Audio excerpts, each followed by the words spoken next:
Halloween morning, 1979. The sun had barely risen over Georgetown, Texas, when a Department of Transportation worker stopped near Interstate 35. He was making a routine check of the drainage culverts that ran beneath the busy highway. Along the roadside, something caught his eye. At first glance, it looked like a mannequin, discarded in the night. But as he stepped closer, the horror came into focus. This wasn't a mannequin. It was the body of a young woman lying in the cold concrete culvert. She was nude, except for a single stark detail, a pair of bright orange socks. For the next 40 years, she would be known only by that haunting name. Welcome to Beyond the Silence, Whispers Across America. I'm Sammy, your host, driven to shine light on the dark corners of forgotten cases, demand justice, and keep alive the voices the world has tried to silence. Today, we step into the haunting story of Debra Jackson, once called only Orange Socks. A Jane Doe for 40 years, her identity lost even as her murder remained unsolved. The scene that greeted investigators that morning was grim and perplexing. The victim had been strangled, likely assaulted, and unceremoniously left just a few feet from one of the busiest highways in Texas. They documented everything they could. They noted the silver ring on her finger, an elongated oval set with a shimmering stone of abalone or mother of pearl. They photographed the old healed scars along her legs, evidence of childhood skin infections. They even observed her long toes, a distinctive physical feature that seemed unusual, almost unique. These were all small, intimate details that would mean nothing then, but one day would mean everything. How does someone become both unforgettable and unknown at the same time? She carried no identification. Fingerprints led nowhere. No one in the area recognized her, and no missing persons reports matched her description. Eventually, she was buried under a simple headstone that read "Unidentified Woman." But the press, captivated by that one vivid, tragic detail, gave her a nickname. From then on, she was Orange Socks. For 40 years, that's all she was. Not Debra, not someone's sister, not someone's daughter, just Orange Socks. A symbol of a mystery. In those early days, detectives chased every possible lead. They found a matchbook at the scene, which they traced back to a motel in Henrietta, Oklahoma. This suggested she had been traveling, perhaps hitchhiking. Theories swirled. Some believed she was a runaway. Others thought she might have been transient, moving from town to town. Investigators also had to consider the grim possibility that she was one of the many young women who vanished along the corridor in the 1970s. But without a name, every theory was a dead end. Then came Henry Lee Lucas. The drifter and serial killer was becoming infamous across the nation for confessing to hundreds of murders.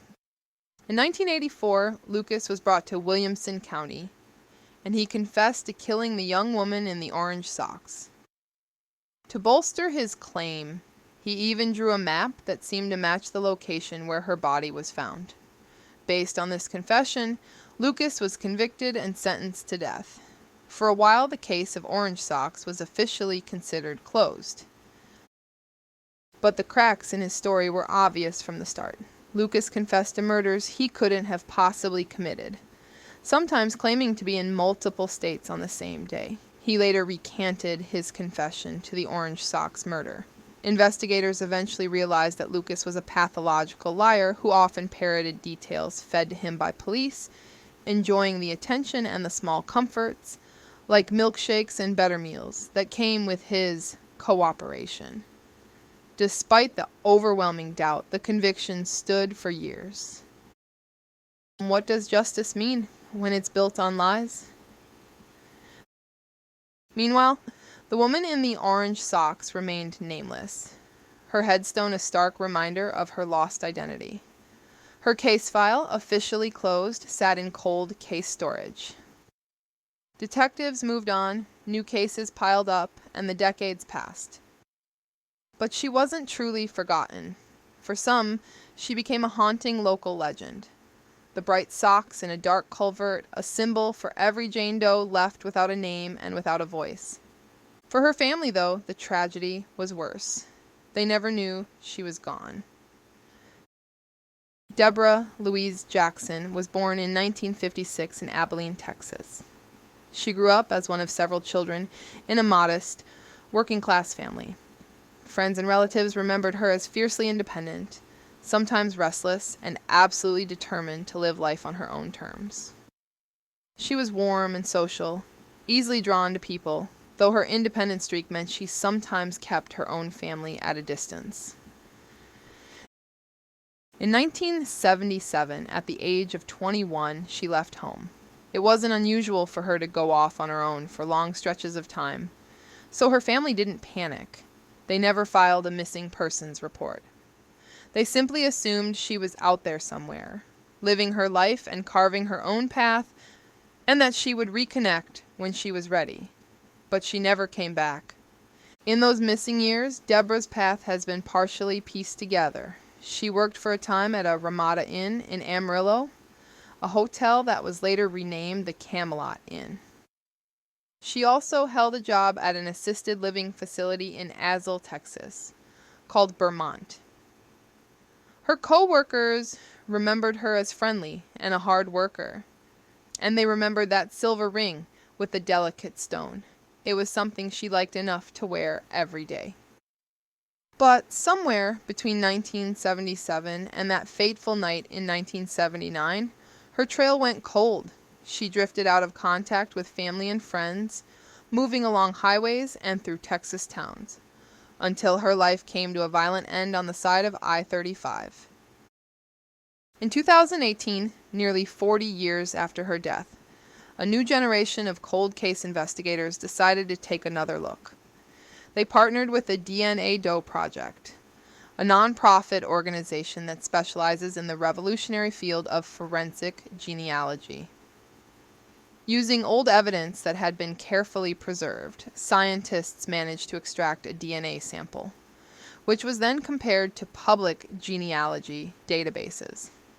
They studied the autopsy files again, looking at the scars on her legs, the unique shape of her earlobes, and her long toes.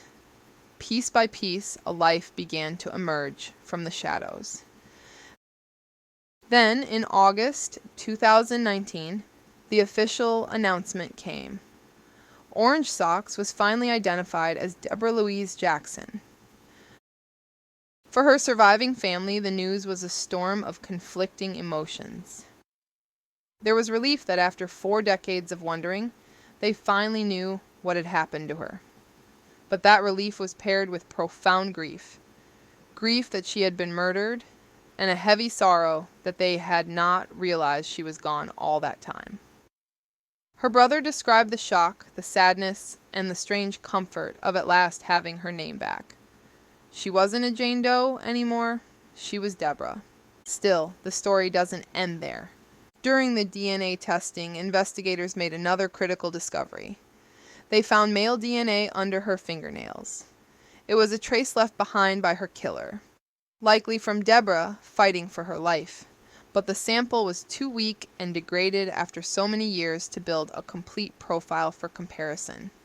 That crucial piece of evidence now sits in a lab, waiting for the day technology advances enough to give it a voice. What does it mean to know the killer left a trace, yet remains nameless and faceless?